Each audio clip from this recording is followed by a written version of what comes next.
Exercise 17.2 class 10 mathematics. इसका question number कौन सा है? Question number 4। क्वेश्चन नंबर 4, ठीक है। अब क्वेश्चन नंबर 4 में हमें कहता है, पहले सवाल को यहां से देखो। कहां से देखोगे? कह रहा है देन शो दैट, ये हमें सेट दिए यूनिवर्सल, एक पी सेट दिया है, एक क्यू सेट दिया है। ये तीनों सेट्स हमें दिए हैं सेट बिल्डर नोटेशन फॉर्म। इसमें सेट बिल्डर नोटेशन फॉर्म। हाँ, सेट बिल्डर नोटेशन क्या चीज है? सेट बिल्डर नोटेशन असल में सेट के लिखने का तरीका है। सेट को लिखने के 3 तरीके हैं। कितने? एक होता है डिस्क्रिप्टिव, दूसरा टैबुलर, तीसरा सेट बिल्डर नोटेशन। तीसरा जो तरीका सेट बिल्डर नोटेशन है, उसमें का मतलब होता है सेट को बिल्ड करना, बनाना नोटेशंस में, यानी मैथमेटिक्स की सिंबल्स और जो इसकी निशानियां होती हैं उसमें सेट को लिखें। तो 3 तरीके सेट लिखने के, descriptive, tabular, set builder notation. अब सेट बिल्डर में ये 3 सेट लिए हैं और कह रहे हैं ये हमें बताएं कि p माइनस q बराबर होता है p इंटरसेक्शन q कॉम्प्लीमेंट के। हम ये ऑपरेशन सारे कर चुके हैं पिछले सवालों में और समझ भी चुके हैं, लेकिन इस दफा हमें लेफ्ट और राइट में 2 सवाल दिए, लेफ्ट और राइट। कह रहे हैं ये दोनों को सॉल्यूशन करोगे बराबर आए। ये हमने शो करवाना है, साबित करना है, प्रूफ करवाना है। तो अब हम इस सवाल को हल करने के लिए पहले लेफ्ट साइड हल करेंगे, यानी p में से q के एलिमेंट्स निकालेंगे। अब इस तरह से जब सेट लिखा होता है तो स्टूडेंट को समझ नहीं आता कि ये सेट क्या लिखा होता है। तो इसको मैंने उस दिन भी समझाया था, लेकिन दोबारा बता देता हूं। सेट बिल्डर के अंदर ये जो पोर्शन है रिप्रेजेंट करता है x, where is x belongs to set of integer. ये z है सेट ऑफ इंटीजर। x माना कोई भी नंबर जो सेट ऑफ इंटीजर में से लिए गए, ठीक है। और कहां से कहां तक, तो इसका दूसरा पोर्शन ये शो करता है कहां से कहां तक, क्योंकि सेट ऑफ इंटीजर में तो नंबर चलते जा रहे हैं। सेट ऑफ इंटीजर याद है क्या होता है? ये मैं देखो लिख रहा हूं सेट ऑफ इंटीजर, ये z और ये सेट ऑफ इंटीजर है 0 plus minus 1 plus minus 2 plus minus 3 dot dot dot चलते ही जा रहा है, एंड नहीं आना। यानी प्लस की भी सारी गिनती, माइनस की भी सारी गिनती और 0 भी शामिल है इसके अंदर। तो ये हमारा होता है सेट ऑफ इंटीजर। अब इसने कहा है कि x माना ऐसे नंबर जो कि सेट ऑफ इंटीजर में से लेने हैं हमने, लेकिन कहां से कहां तक ये बताया। अब इसको कैसे देखते हैं या इसको कैसे समझते हैं, तो इसको हमने थोड़ा सा समझने के लिए यहां से ध्यान देना होता है। ये जो x लिखा है ना, यहां से नहीं, x जो है वो ग्रेटर देन -4 है। x is greater than -4। ये जो निशानी है इसका मुंह x की तरफ है, 4 की तरफ, x की तरफ। यानी ये कह रहा है x बड़ा है -4 से। अब -4 से बड़ा क्या होता है? -3। -3 से बड़ा क्या होता है? -2। -2 से बड़ा क्या होता है? -1। -1 से बड़ा होता है 0। 0 से बड़ा है 1। 1 से बड़ा 2, 3, 4, 5। ये देखो समझने की बात। माइनस में छोटी गिनती बड़ी बड़ी छोटी होती है, प्लस में बड़ी बड़ी ही होती है, छोटी छोटी होती है। तो इसीलिए ये कह रहा है -4 से तो x बड़ा होना चाहिए, यानी ऐसे नंबर जो -4 से बड़े हो वो उठाने, यानी -3, -2, -1, 0, 1, 2, 3 एंड सारे बड़े। लेकिन x छोटा होना चाहिए 6 से। देखो इस निशानी की पीठ है x की तरफ। तो अपन जब इस सवाल को समझते हैं ना, तो यहां से समझते हैं x is greater than -4, x बड़ा है -4 से मगर छोटा होना चाहिए 6 से। तो अब -4 से बड़ा और 6 से छोटा सेट क्या बनेगा? ये यूनिवर्सल सेट। अब मैं देखो यहां पर टैबुलर में लिखकर बता भाई, -4 से बड़ा है -3, -2, -1, 0, 1, 2, 3, 4, 5। 6 नहीं, क्योंकि वो कह रहा है 6 से छोटे, तो 6 से छोटा है ना 5, 4, 3 ये सारे छोटे हैं ना 5, ये 5 से 6 से सारे छोटे हैं, और ये -4 से सारे बड़े भी। यही जवाब है। अब ये सेट हमारे पास आ गया यूनिवर्सल। अब हम p सेट भी ऐसे ही समझेंगे, बहुत आसान है। आपने सिर्फ ये पोर्शन 2 में डिस्ट्रीब्यूट करो, एक पोर्शन ये, एक पोर्शन ये। ये पोर्शन बताएगा कि एलिमेंट्स आपने कौन से सेट में से लेने। क्या बताएगा कौन से सेट में से लेने हैं। तो अब ये कह रहा है P where is P belongs to even number. अब इवन नंबर हो लेकिन ये निशानी, ये जो उल्टा V बना हुआ है, इसका मतलब होता है और, ठीक है, इसका मतलब क्या होता है और। एंड -4, अब इसको भी यहां से देखेंगे P से, हमेशा यहां से देखेंगे P बड़ा है -4 से, यानी -4 से बड़े, लेकिन कौन से नंबर होंगे इवन। वहां था सेट ऑफ इंटीजर, जो सेट होगा उसी के नंबर देखने होंगे। तो इवन में से -4 से बड़े लेकिन 6 से छोटे। अब इवन नंबर -4 से बड़े कौन से हैं, तो यहाँ पर मैं P सेट देखो टेबुलर में लिखकर दिखाता हूं आपको। ये देखें -4 से बड़े नंबर, क्योंकि कहता है P बड़ा है -4 से। अब -4 से बड़ा इवन नंबर कौन सा, इवन यानी 2 से डिवाइड होने वाला, तो -2, फिर 0, फिर 2, फिर 4, फिर 6 नहीं लिख सकते क्योंकि 6 से तो छोटा था, ने कहा ना P 6 से छोटा होना चाहिए। तो बस इतना सा आसान है, ये मुश्किल नहीं है। स्टूडेंट इसको देख के समझते हैं बहुत ही मुश्किल है। अब आपने 2 एग्जांपल की, देखे समझ में आई। अब तीसरा कर लें। अब कहता है कि Q वेयर इज Q, ये जो Q, P और ये X या Y या Z या M या N, ये वेरिएबल है, इनका मतलब है कोई भी नंबर हो सकते हैं, कोई। लेकिन यहां जो लिखा होता है ना बिलोंग्स टू का मतलब होता है कौन सा सेट होते हैं, हमने चौथी क्लास से पढ़ते आ रहे हैं set, natural, whole, even, set of integer, odd, even, prime, composite, rational, irrational, real number system, ये सारे हमारे सेट्स हमारी चौथी क्लास से पढ़ाए जा रहे हैं। पहले सफे पर लिखे होते हैं, पहले सफे मैथमेटिक्स क्या लिखा होता है, नंबर ऑफ सेट्स। पहला नंबर ऑफ सेट है नेचुरल, फिर है whole, set of integer, odd, even, prime, composite, rational, irrational, real. फिर एक और आता है कॉम्प्लेक्स नंबर, लेकिन वो रियल नंबर की प्रॉपर्टी से थोड़ा सा डिफरेंट है।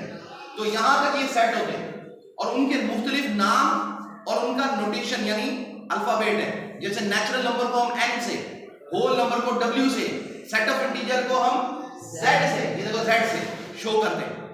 तो ये हमें याद होने चाहिए, ठीक है।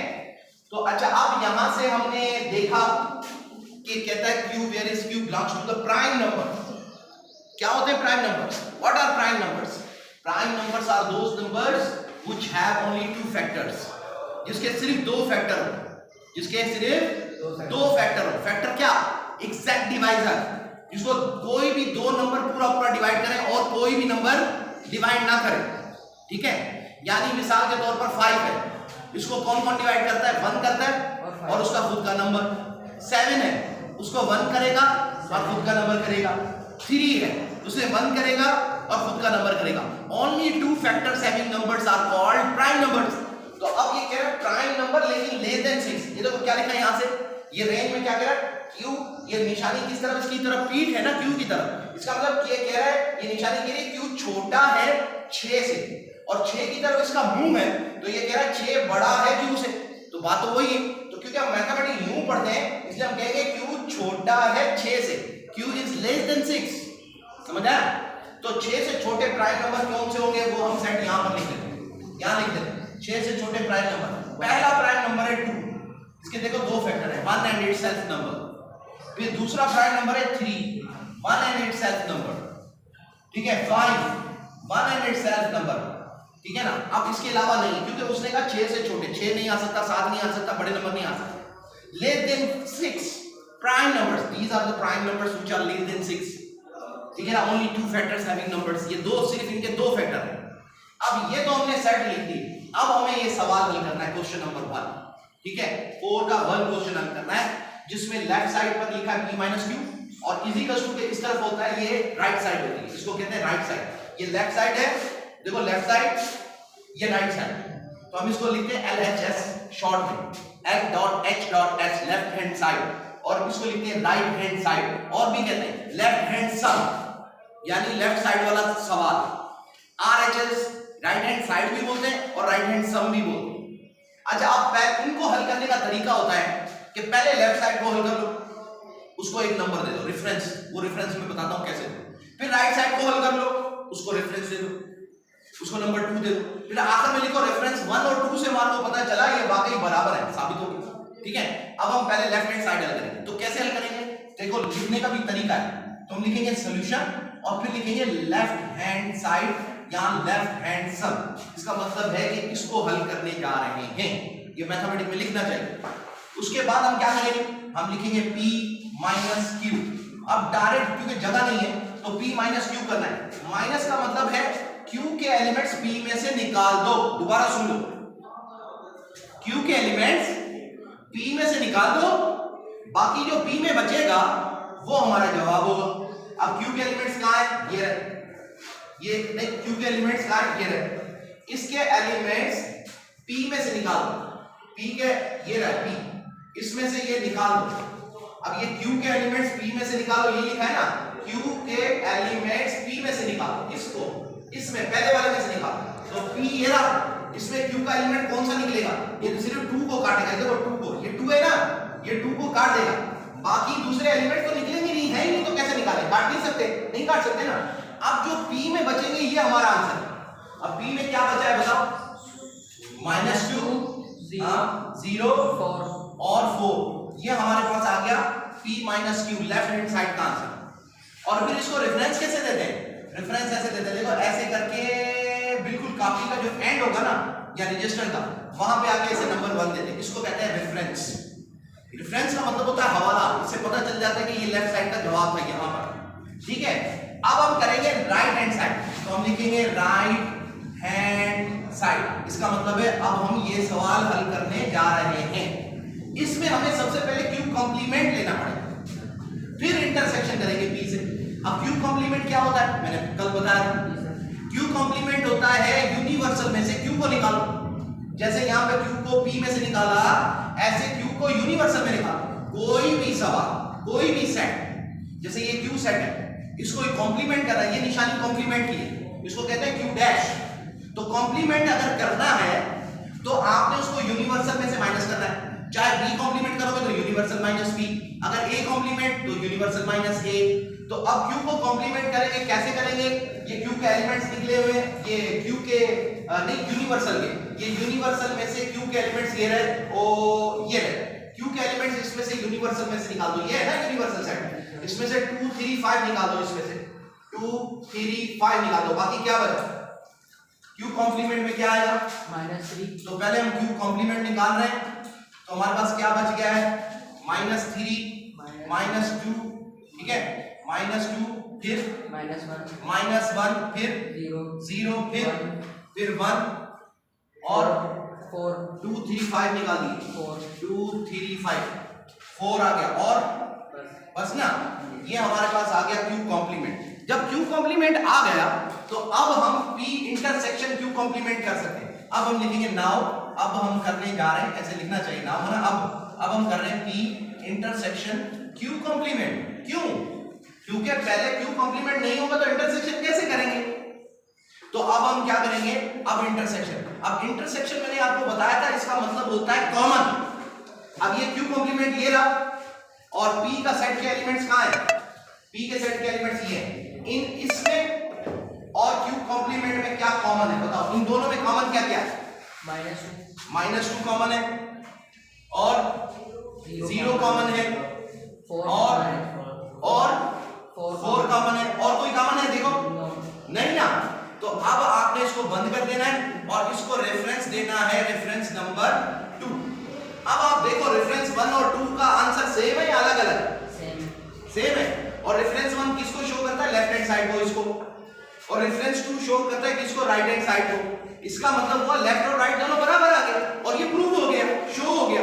तो अब आखिर में लिखने का तरीका होता है, फिर आखिर में ऐसे लिखते हैं फ्रॉम, ऐसे सवाल सारे ऐसे लिखने चाहिए, फ्रॉम 1 एंड, ये एंड मैंने लिखा है ना शॉर्ट में, एंड 2, ये 1 एंड 2 क्या है, ये देखो रोमन में लिखे हैं, यानी रेफरेंस 1 ये वाला, 2 ये, 1 और 2, from 1 and 2 we know that, यानी हमें पता चला कि, क्या पता चला भाई, कि लेफ्ट हैंड साइड वाकई बराबर है राइट हैंड साइड के, प्रूव हो गया, प्रूफ लिख दें, ठीक है। और अगर सवाल में लिखा है शोड तो आप लिखते हैं शोड, ऐसे लिख दें, ये आंसर